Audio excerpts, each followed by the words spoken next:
Bismillahirrahmanirrahim. Assalamualaikum warahmatullahi wabarakatuh. Perkenalkan, nama saya Fanda Romansyad dari Teknologi Rekayasa Konstruksi Perkapalan. Pada video ini saya akan menjelaskan ketiga grafik yang akan saya jelaskan. Yang pertama adalah histogram diikuti dengan poligon dan ogif.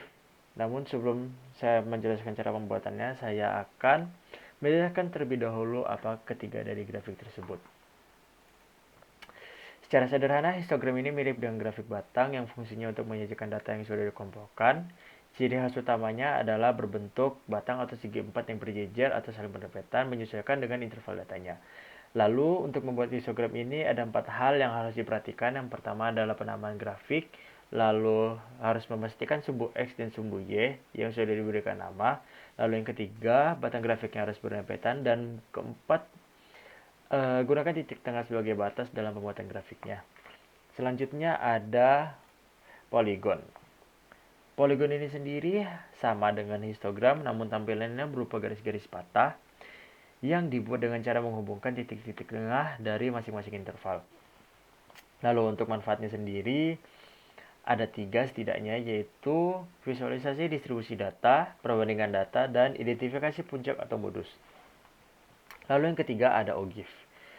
Berbeda dengan grafik-grafik sebelumnya, ogif ini adalah representasi visual yang secara khusus digunakan untuk menunjukkan akumulasi frekuensi data. Tampilannya berbentuk kurva di mana garisnya menghubungkan titik-titik frekuensi kumulatif yang dihitung dari bawah ke atas. Melalui grafik ogif ini kita bisa mendapatkan pandangan yang jauh lebih jelas mengenai bagaimana data terdistribusi secara kumulatif. Ada 3 fungsi dari grafik ini. Yang pertama adalah visualisasi akumulasi data, yang kedua penentuan persentil, dan yang ketiga adalah perbandingan data. Untuk itu kita akan lanjut cara pembuatan grafiknya di Excel.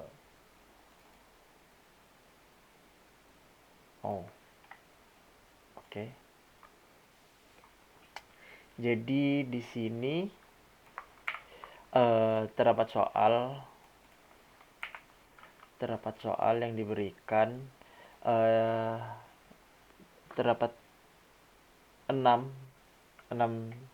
kelas yang diberikan dengan interval 60 sampai 69, 50 sampai 59, 40 sampai 49, dan seterusnya hingga 10 sampai 19. Lalu untuk menginput data dari soal, kita memisahkan antara batas bawah dengan batas atasnya. Lalu untuk menentukan titik tengahnya, itu kita memasukkan rumus nilai batas atas ditambah nilai batas bawah, atau sebaliknya juga bisa, lalu dibagi dengan 2. Dan ini kita cukup tarik saja ke bawah untuk mengikuti rumusnya. Lalu untuk frekuensinya sendiri, kita cukup melakukan summary saja.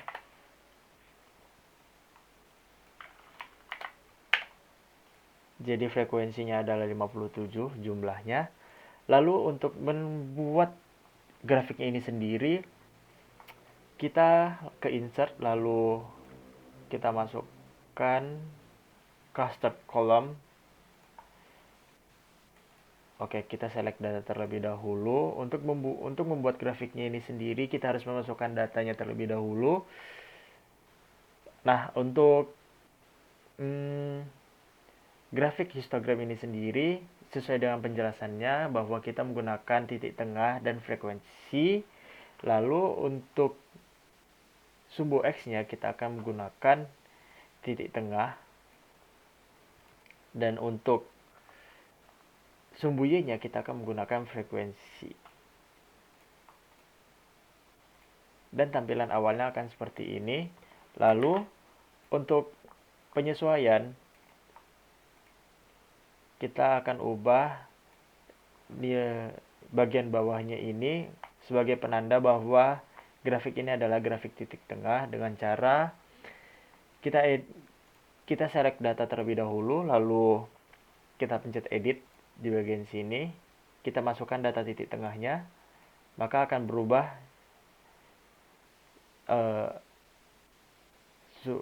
nama bagian bawahnya ini. Oke, selanjutnya adalah kita akan memepetkan bar chartnya ini karena sesuai dengan penjelasannya tadi bahwa histogram sendiri memiliki hampir tidak memiliki gap pada batangnya. Untuk itu kita akan ke format plot area.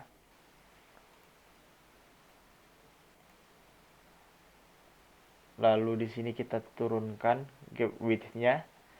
Nah, di sini kan jadi kelihatan gak ada batas. Itu bisa kita tambahkan border, bisa warna putih, lalu bisa kita tambahkan ketebalannya di sini. Nah, untuk kelengkapan datanya sendiri itu kita bisa tambahkan data label, axis titles. Axis titles ini untuk menunjukkan data apa yang kita tampilkan pada grafiknya. Lalu yang pertama kita ubah terlebih dahulu nama grafiknya, grafik histogram, dan ini bisa menyesuaikan dari data apa yang ditampilkan. Lalu axis title-nya ini kita bisa masukkan titik tengah. Lalu untuk axis title yang di sumbu ya kita bisa masukkan frekuensi. Kurang lebih untuk histogram grafiknya seperti ini. Oke, untuk yang kedua adalah polygon. Dengan data yang sama, dengan input data yang sama, kita kembali menginsert. Namun bedanya kita menggunakan grafik garis. Seperti biasa, kita masukkan datanya terlebih dahulu, kita tambah. Untuk sumbu X-nya sendiri kita menggunakan titik tengah. Untuk sumbu Y-nya kita menggunakan frekuensi. Dan untuk mempermudah lebih cepat, kita bisa langsung ubah bagian bawahnya dengan titik tengah. Seperti ini. Lalu untuk penyesuaian lagi, kita bisa tambahkan langsung di sini data table, maksudnya data labelsnya serta axis titlesnya juga. Seperti ini.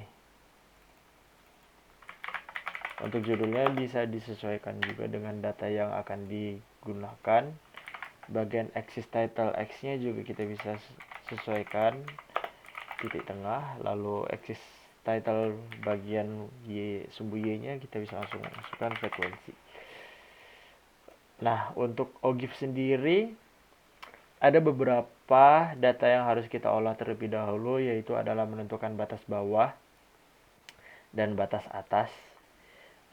Di sini kenapa bagian batas bawahnya itu dikurang dengan 0,5 dan bagian batas atasnya itu ditambah dengan 0,5 dikarenakan untuk menghilangkan celah atau gap dari interval data-data yang udah disajikan.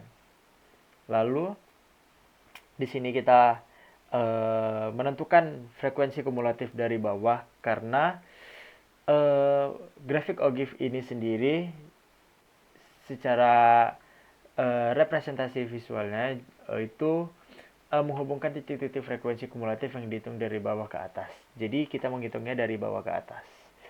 Lalu untuk presentasinya sendiri ini mengikuti. Nah, untuk data yang akan disajikan pada grafiknya itu sendiri itu menggunakan nilai batas atas dan presentasi dari frekuensi kumulatif dari bawahnya.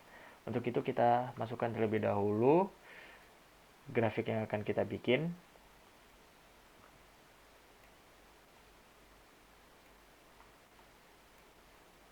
Lalu kita insert data. Untuk sumbu X-nya sendiri kita masukkan batas atasnya. Untuk sumbu Y-nya kita masukkan persentase dari frekuensi kumulatif dari bawahnya.